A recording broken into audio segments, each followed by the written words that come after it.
Hello everyone, thank you for attending. I am Daniel Reis. I'm a managing partner at Open Source Integrators Europe.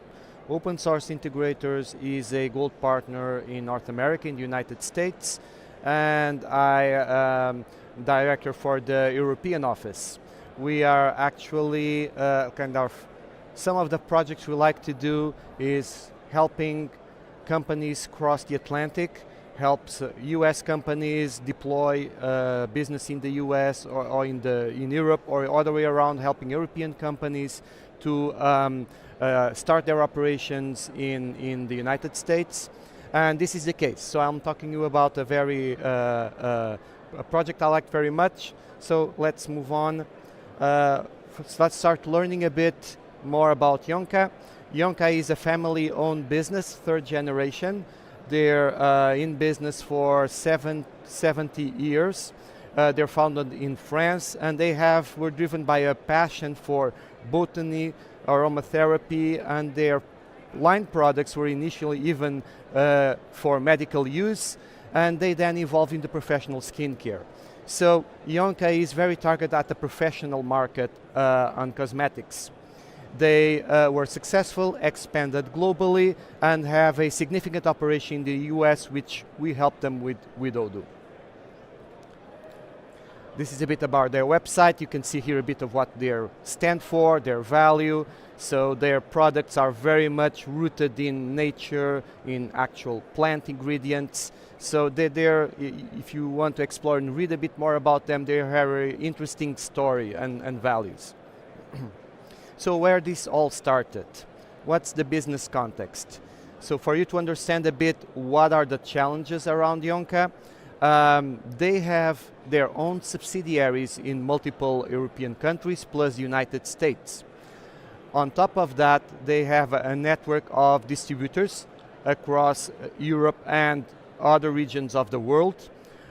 So they have their distributors, and they also have an e-commerce channel for direct consumer sales. There's a line of products that is directed to consumers. Unlike many business nowadays, we just subcontract all their production. Their products are still made with love in Paris by the people of the company. So most of their products are manufactured by themselves. Of course, being cosmetics, these products lack some strong traceability of components, a lot management, expirations, date tracking, and that adds a bit of complexity to manufacturing process, which is something that Odoo is helping with.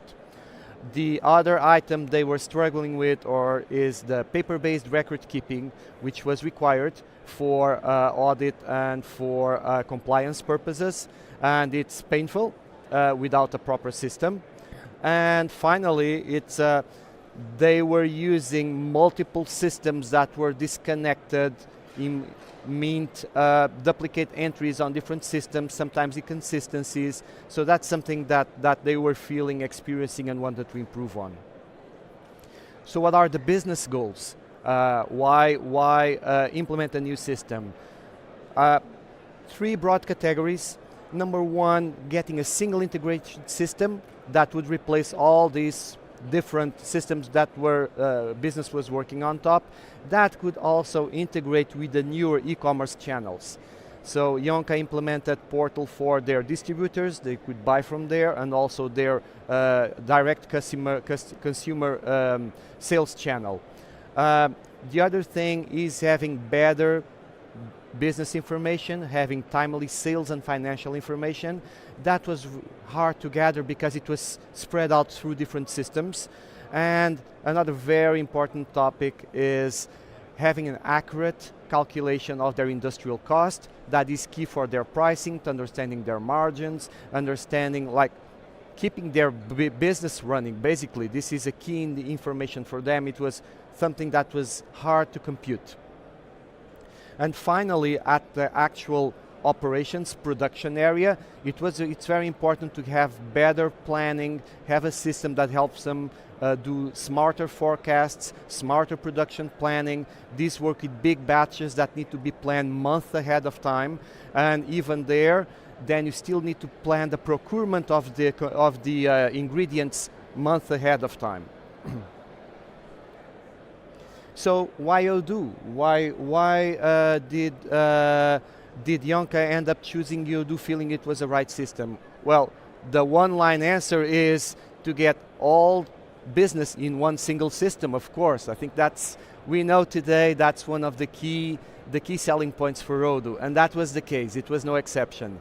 So we realized that alone having one single integrated system that had sales, purchases, inventory, manufacturing planning, knowing when a batch was going to be completed, would be available for sales and distribution, that was game-changing, just having the information accessible across the company.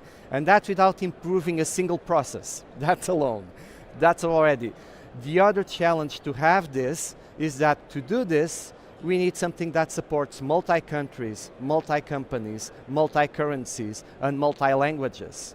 As a bit of an anecdote, I was in the US at their warehouse, training the warehouse people, and the training had to be done in Spanish. It's amazing. And we installed Spanish language for them to use the system easierly. So that's an interesting story. Having this multi-country, multi-company in the same system allows it's much simpler to consolidate all the data. Having a consolidated sales report, for example, it's a click in Odoo. It would be days of spreadsheet work before this.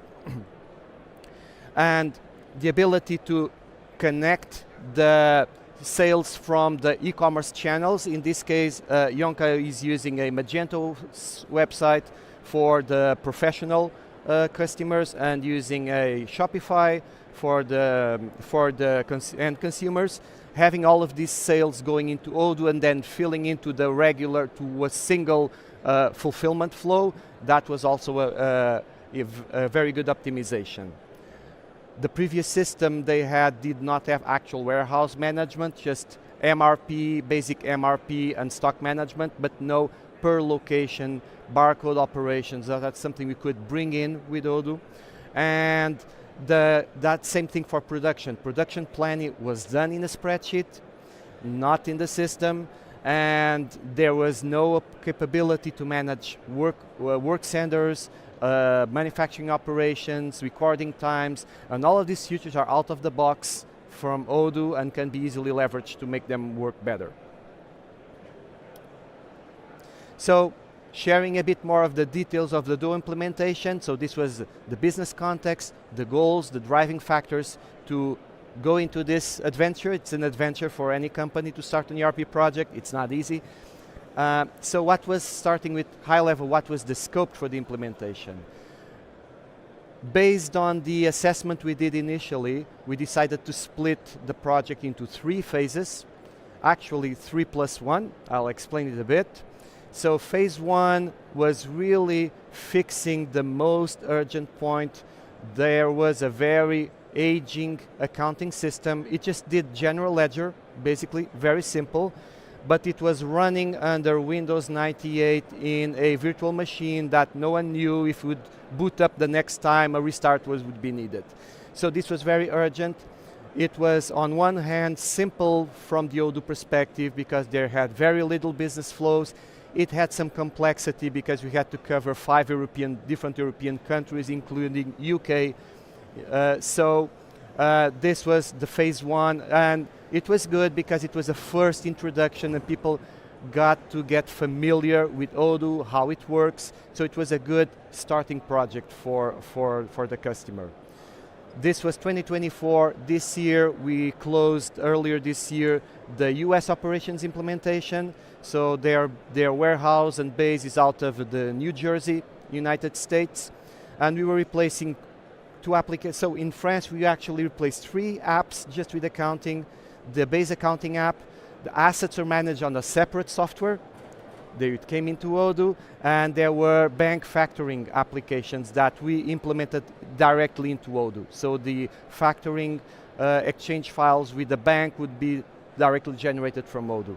For the US operations, we replaced QuickBooks and the dedicated shipping labels application.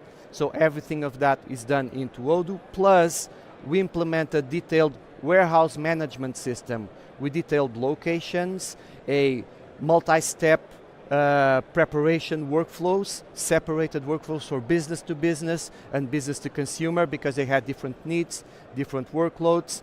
And we implemented a real operations management for the warehouse, not just a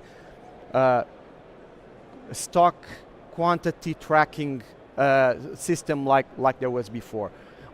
And this supporting GS1 barcodes because the GS1 barcodes has the lot number, expiration date, product code, barcode operations in the warehouse, and expiration date management, which is it's very important for them. And here we went through the basic application sales. We implemented the connectors with the online stores, purchase, inventory, accounting, manufacturing for there were some assembly operations there that required the manufacturing. Going on, we are already starting working on phase 3, which we plan to deploy early in next year. And this is replacing the ERP system currently being used in France. So this is all the sales, purchase operations, just like we did for the US, plus implement I would split this then like I like to say there's a phase 3A and a phase 3B. The 3A is just replace the system that's there, decommission the park of heavy servers that are there with Oracle databases and decommission all of that, replace that with Odoo. And from that base 3B is to make it better, which is implement actual operations management, implement shop floor, track of times, track of detailed operations, the costs of them, and with this, let them know their real cost of production for each lot and for each product. And I believe that is kind of the final game for the CEO. He's wishing to have that at his fingertips so he can make the good pricing decisions. And they have a lot of prices. They have prices for their distribution network, they have the prices for their subsidiaries, they have the prices for the end customers. So there's a lot of price points they need, and this information is critical for their business. And the other goal is to digitize the production record. So this is the dossier de lot that they have to maintain. It needs to document each lot, and it's a lot of paper that's moving around all the production process, and digitizing this and automatically linking to this data collection that's happening while the product is being made, it will be important simplification and give them additional agility, allow people to focus on what they are doing rather than on the record keeping. And I don't find a case study satisfactory if you don't go a bit later in the technical detail. So let me share you a bit how this looks like. So we believe in the principle that a project should be mostly configuration, and we should avoid the technical customization as much as possible. Of course, the obvious exception is custom connectors. Sometimes we need to deploy custom connectors, which is the case. So how did this look like on the technical level at the implementation? So we used a few modules from the App Store for connecting with Shopify, Magento, and for some FedEx advanced options that were not available on Odoo out of the box. So those were connectors. It was just easier to get them. They work well, so we just implemented them. We, of course, for a ton of features, we go to the OCA modules first. There are plenty of features that are already available. You just need to download them, try them.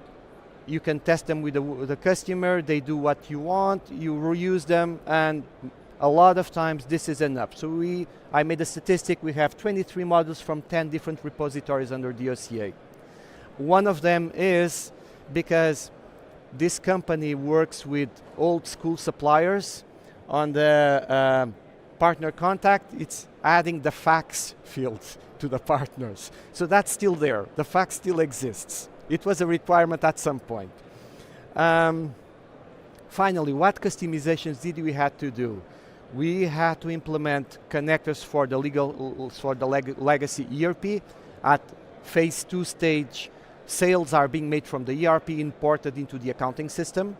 And they have currently a warehouse management system that needs a connection that we are working on. We plan to decommission these connectors. They are interim solutions for the multi-step approach. But these are like the bigger developments we had to do, which are pretty specific to their particular IT landscape. Other than that, customizations do not change any workflows. All the warehouse workflows were configured. We just add some additional data points that help them do the reporting they need, and some UI, UX refinements that would help them achieve their repeated the operations they do repeatedly in a more efficient way. Actually, there was one development here, and I have time. We had to struggle a bit with multi-due dates in invoices, where 50% was paid through direct debit and other 50% by bank transfer later on. That kind of, it was almost out of the box, but needed a few tweaks to work. That was interesting to do. So, lessons learned, how highs and lows, what did you find with this project, what did you learn? Starting with the lows, this supporting the multiple due dates with SAP direct debits was something was not totally working out of the box. Odoo payments will pay the full open amount, not 50%, so it had something on top to do that. And the e-commerce payment reconciliations between the multiple channels, Authorize.net, PayPal, Shopify payments, that was something that gave us quite a bit of work to get right. And that was something, next time I would review these processes and refine how to do this process more carefully on the pre-go live stage. That's lessons learned. At warehouse, we tried and used the IoT box, and honestly, it came short to our expectations. So we're looking at other options that are a bit more robust, honest feedback. And the other thing we did that gave us a bit of difficulties, we used kits to explode, for example, promotion products, one item kits that would translate promotional codes into the actual storable items. And that works beautifully, but at the interim stock accounts and some of the reconciliations, it's harder to track. So that was something, it worked well. I liked using the kit products for that particular solution, but when the things don't match automatically at the warehouse interim accounts, it was a bit more challenging. High points here. So the accounting people in France, they loved the tableau croisé dynamique, the pivot tables. That in over journal items, you can do a ton of stuff. They could do a lot of reporting out of that. Having the multi-channel sales all channeled into the sales app, having everything there, again, it was a goal, but that was kind of, it's amazing to see everything there in the same place. And the other thing we are leveraging is the intercompany automatic transactions. For example, the US orders a full container of products every month to France. And having this order be automatically posted, it's a huge order between one company and the other. It avoids a lot of key entering. At the warehouse, the way Odoo allowed us to configure different flows for different fulfillment styles. We have flows for business to consumer deliveries, 2-step, business for business to business, which is 3-step, pick, pack, ship. And then we have input, unloading a container, then later away doing the put away and the storage, and then the internal operations. So this was just out of the box configuration. It's quite nice what Odoo lets us do that. The direct carrier connections, so you hit confirm on the delivery and it just spits out the label from FedEx or USPS. A good surprise, full inventory using the barcode app. They planned 3 days for it. After 1.5 days, it was basically done. So that worked smoothly. And the multi-language was like, the example I gave, Spanish in the US I was not expecting, and it just, you click install, you have that available. So yeah, sharing my experience, I hope you liked it, and I'm ready for questions. Thank you.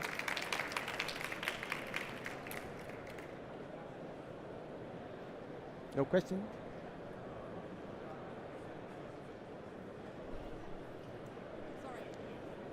Need your phone. Yes.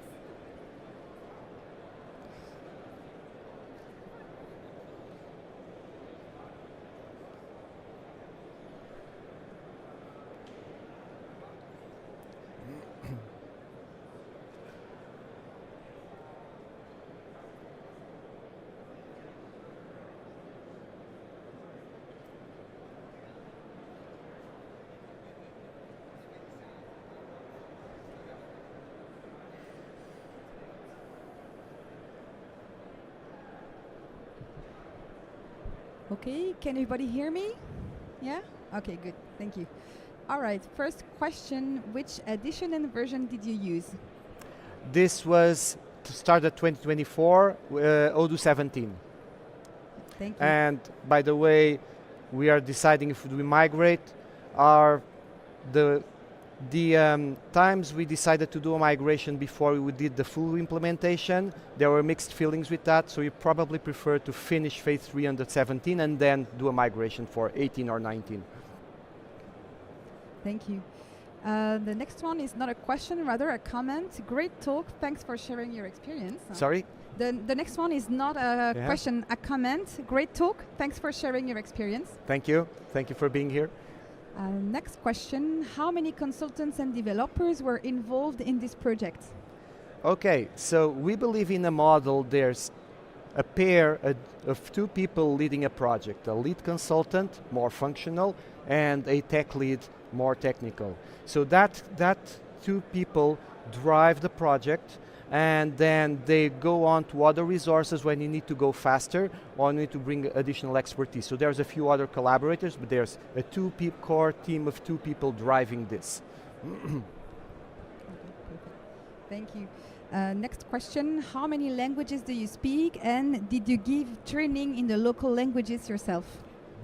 How many what? Yeah, how many languages Oh, do how you many speak? languages? Okay, so of course we have English. Okay, we have US English and UK English, because US dates are hard.